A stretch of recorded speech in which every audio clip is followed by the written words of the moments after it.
हरे कृष्ण, राधे राधे। भक्त राम शरण दास जी पिलखुआ बताते हैं कि जुलाई सन 1968 में एक बार सुप्रसिद्ध आशु कवि ब्रह्म ऋषि स्वामी श्री कृष्णानंद जी महाराज ने कृपापूर्वक हमारे यहाँ पिलखुआ पधार कर अपने महत्वपूर्ण उपदेशों के द्वारा सबको लाभान्वित किया था। एक दिन सत्संग में मेरे प्रश्न करने पर उन्होंने जो कहा उसी का सारांश यहाँ बताया जा रहा है। परम पूजनीय माता श्री भीरावा बाई का जन्म मुल्तान वर्तमान पाकिस्तान में सारस्वत ब्राह्मण पंडित श्री प्रभु दयाल जी शर्मा की धर्म पत्नी की कोख से हुआ था।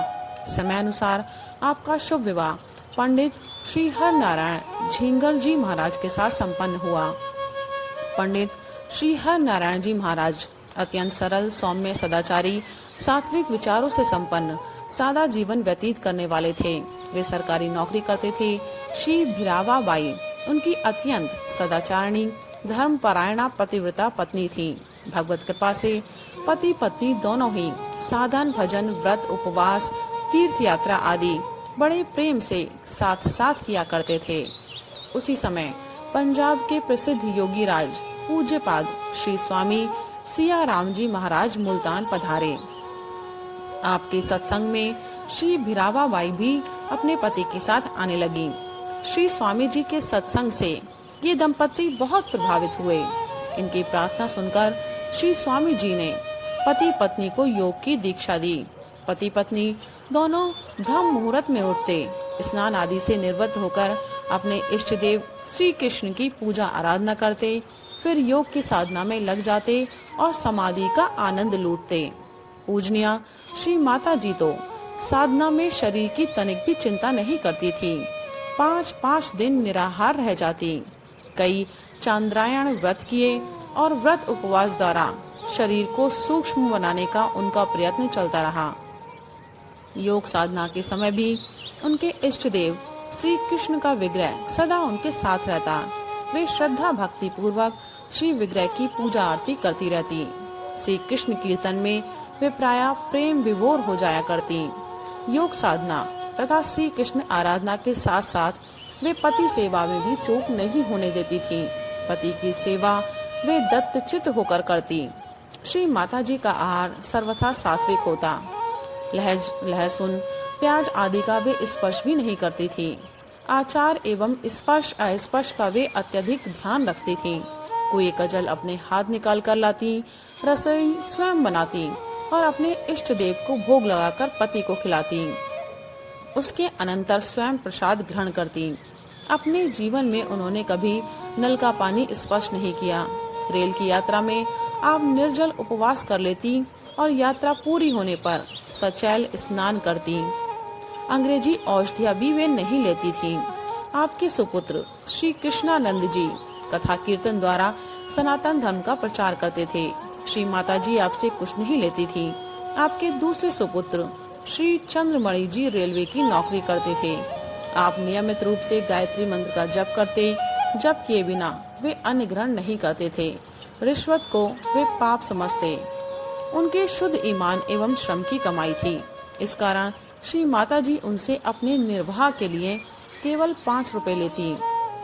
एक बार श्री चंद्रमणि जी ने 25 रुपया भेजा, पर श्री माता जी ने उसे वापस कर दिया।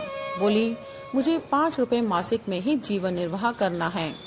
श्री माता जी अपने यहाँ प्रतिदिन संध्या समय पास पड़ोस की बहनों के साथ श्री भगवान नाम कीर्तन करती एवं सत्संग कराया करती।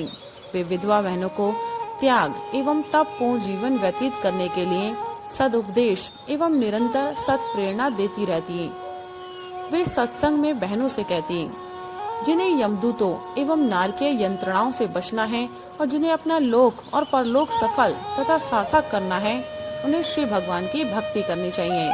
भगवान श्री कृष्ण की भक्ति में अद्भुत आनंद है। कथा कीर्तन, सत्संग एवं मानस पाठ आदि के द्वारा वे सनातन धर्म के प्रचार में संलग्न रहती थी। आपके पूज्य पतिदेव पंडित श्री हर नारायण जी महाराज ने श्री भगवान की कथा सुनने के पश्चात बड़ी शांति से शरीर त्याग दिया। श्री माता जी को बड़ा दुख हुआ, किंतु अब उनका मन संसार से और अधिक विरक्त हो गया। उनकी साधना और तीव्र हो गई।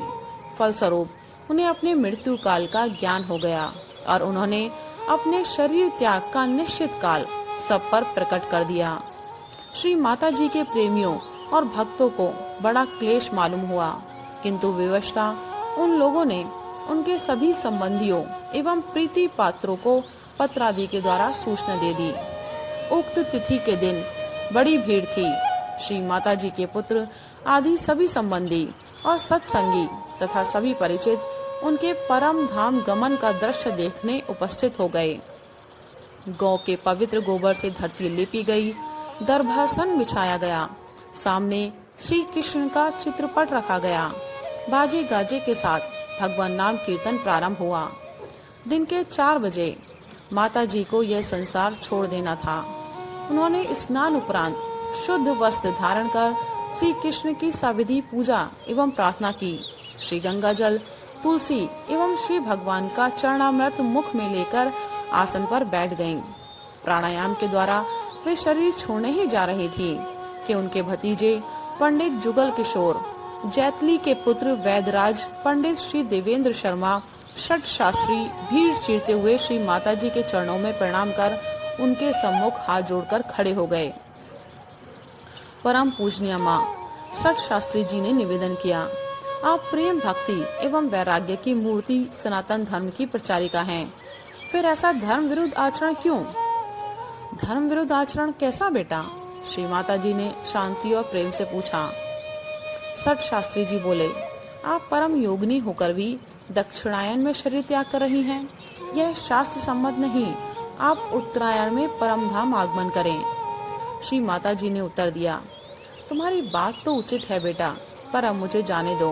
अब मुझे स्वयं अपने हाथ से पानी आदि लाने में बड़ा कष्ट होगा, शरीर साथ नहीं देता। षट शास्त्री जी बोले, उत्तरायण के आने में कुल 1 माह 8 दिन की देर है। इतने दिन पानी लाने आदि की सेवा मैं स्वयं करूंगा। इतने दिन आप कृपा पूर्वक हम लोगों को अपने पवित्र सत्संग एवं सेवा से लाभ उठाने का अवसर प्रदान करें। अच्छा जाओ, अब मैं 1 माह 8 दिन के बाद आऊंगी। सबको लगा जैसे श्री माता जी मृत्यु को इतने दिनों के लिए विदा कर रही हैं। सबने जय जयकार की।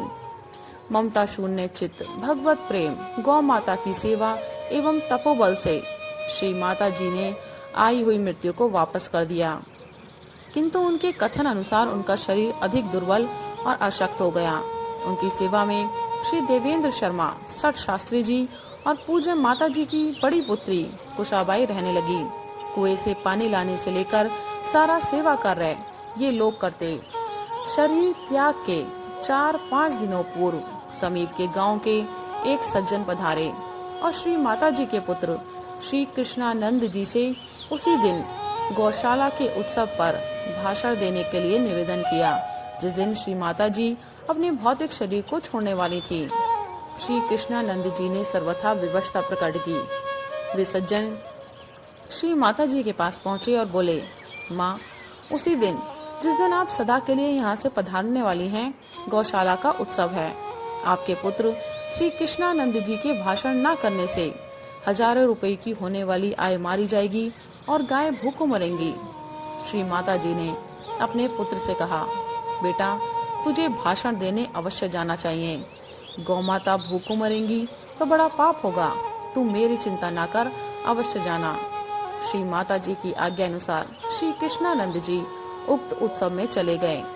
नियत समय पर श्री माता जी ने स्नान पूजन से निवृत्त होकर शुद्ध वस्त्र धारण किया, गंगा जल तथा तुलसी दल मुख में लिया और गोबर से लिपी भूमि पर बिछे कुश आसन पर बैठकर उपस्थित जन समुदाय के द्वारा भगवान नाम कीर्तन सुनते एवं भगवान नाम लेते हुए शरीर त्याग दिया। जन समुदाय श्री माता जी की जय जयकार करने लगा। प्रातः स्मरणीय श्री माता भिरावा वाई की अर्थी का जुलूस सा निकला। भगवान नाम कीर्तन हो रहा था। अर्थी पर पुष्प और पुष्प मालाएं चढ़ाई जा रही थी। श्री माता जी की जय बोली जा रही थी। यह घटना अधिक दिनों की नहीं, लगभग सन 1945 की देखी सुनी सर्वथा सत्य है। बोलो सनातन धर्म की जय। राधे राधे, हरे कृष्ण।